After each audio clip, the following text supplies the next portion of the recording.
RSS ban ಮಾಡಬೇಕು ಅಂತ ಇದ್ದಾರಾ ಅಥವಾ RSS ರಿಜಿಸ್ಟರ್ ಮಾಡಬೇಕು ಅಂತ ಹೇಳ್ತಾ ಇದ್ದಾರೆ? ಯಾಕಂದ್ರೆ RSS ಬ್ಯಾನ್ ಮಾಡೋದು ನಾನಂತೂ ಯಾವುದೇ ಕಾರಣಕ್ಕೂ ಒಪ್ಪಕ್ಕಾಗಲ್ಲ. ಅದು ನಮಗೆ ಏನಾಗಬೇಕು, ಸೆಲೆಕ್ಟಿವ್ ಟಾರ್ಗೆಟಿಂಗ್ ನಾನು ಒಪ್ಪಲ್ಲ.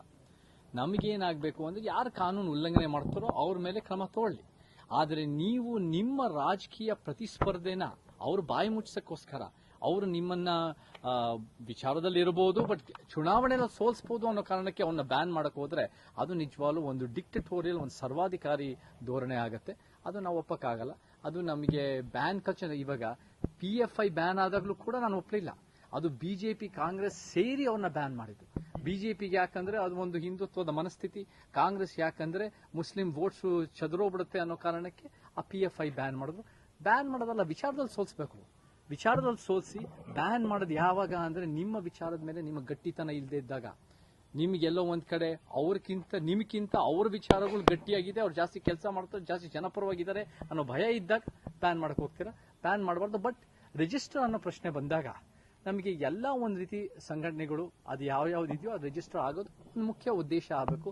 ಬಟ್ ಟಾರ್ಗೆಟ್ ಮಾಡಿ RSS ನ ಟಾರ್ಗೆಟ್ ಮಾಡ್ತಿರೋದು ನನಗೆ ಸರಿ ಕಾಣ್ತಾ ಇಲ್ಲ. ಅದು ಒಂದು ರೀತಿ ಒಂದು ಬುಲಿ ಪಲ್ಪಿಟ್ ಅಂತ ಒಂದಿದೆ. ಅಂದ್ರೆ ನೀವು ಅಧಿಕಾರನ ವಹಿಸಿ ನಿಮ್ಮ ವಿರೋಧಿಗಳ ಮೇಲೆ ದಬ್ಬಾಳಿಕೆ ಮಾಡೋದು ಹಂಗಾಗಬಾರ್ದು. ನೀವು ಒಂದು ರೀತಿ ಯಾವುದೇ ಒಂದು ಸಂಸ್ಥೆ ರಿಜಿಸ್ಟರ್ ಆಗಿಲ್ಲ ಅಂದ್ರೆ ರಿಜಿಸ್ಟರ್ ಮಾಡಿಸಿ ಒಂದೇ ಕೆಲಸ ಮಾಡಿ. ಹೋಮ್ ಮಿನಿಸ್ಟರ್ಗೆ 108 ಕೆಲಸಗಳಿದೆ. ನೀವು ಸೆಲೆಕ್ಟಿವ್ ಆಗಿ ಒಂದೇ ಒಂದು ಸಂಘಟನೆನ ಗುರುತಿಟ್ಟು ಅವ್ರು ಒಂದೇ ಸಮಾಜದ ಸಮಸ್ಯೆ ಅಂತ ನೋಡಿದ್ರೆ ಹೆಂಗೆ ಹೇಳುತ್ತೆ? 140 ವರ್ಷದಿಂದ ಕಾಂಗ್ರೆಸ್ ಇದೆ. ಕಾಂಗ್ರೆಸ್ಸಿನ ವೈಫಲ್ಯದಿಂದನೇ ಹಿಂದುತ್ವ ಬೆಳೆದಿದ್ದಲ್ವಾ? ಕಾಂಗ್ರೆಸ್ಸಿನ ವೈಫಲ್ಯದಿಂದನೇ ಜನತಾ ಪಕ್ಷಗಳು ಬೆಳೆದಿದ್ದಲ್ವಾ? ಕಾಂಗ್ರೆಸ್ಸಿನ ವೈಫಲ್ಯದಿಂದನೇ ಸಮಾಜವಾದಿ ಪಕ್ಷ, ಕಮ್ಯುನಿಸ್ಟ್ ಪಕ್ಷ ಮತ್ತೆ ನಮ್ಮ ಸತ್ಯ ಪಂಥ, ಅಂಬೇಡ್ಕರ್, ಪೆರಿಯಾರ್, ಕಾಂಶಿರಾಮ್ನ ಸಮಾನತಾವಾದನೂ ಬೆಳೆದಿದೆ. ಸೊ ಕಾಂಗ್ರೆಸ್ಸೇ ಮೂಲ ಸಮಸ್ಯೆ. ಇವೆಲ್ಲ ಸಮಸ್ಯೆಗೂ ಒಂದು ಸರಿಪಡಿಸಿ ಅಂತ ನಾವು ನಿರೀಕ್ಷೆ ಮಾಡ್ತೀವಿ ಹೊರತು ನಿಮ್ಮ ಪ್ರತಿಸ್ಪರ್ಧಿ ರಾಜಕೀಯ ವಿರೋಧಿಗಳನ್ನ ಬ್ಯಾನ್ ಮಾಡೋದು ಅಥವಾ ಅವ್ರನ್ನ ಟಾರ್ಗೆಟ್ ಮಾಡೋದು ಸರಿ ಕಾಣಿಸ್ತದೆ.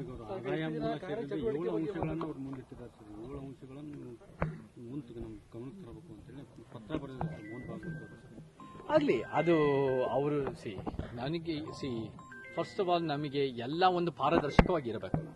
ಪಾರದರ್ಶಕತೆ ನಮಗೆ ಬಹಳ ಮುಖ್ಯ. ಯಾವುದೇ ಸಂಸ್ಥೆ ಇರಬಹುದು, ಅದು 100 ವರ್ಷದ ಸಂಸ್ಥೆ ಇರಬಹುದು, ಅದು ಹೊಸ ಸಂಸ್ಥೆ ಇರಬಹುದು, ಅದು ಒಂದು ಪಾರದರ್ಶಕವಾಗಿ ಅದು ರಿಜಿಸ್ಟರ್ ಆಗೋದು ಒಳ್ಳೇದೆ. ನನಗೆ ಅದ ಪ್ರಕಾರ ಅದು ಒಳ್ಳೇದೆ.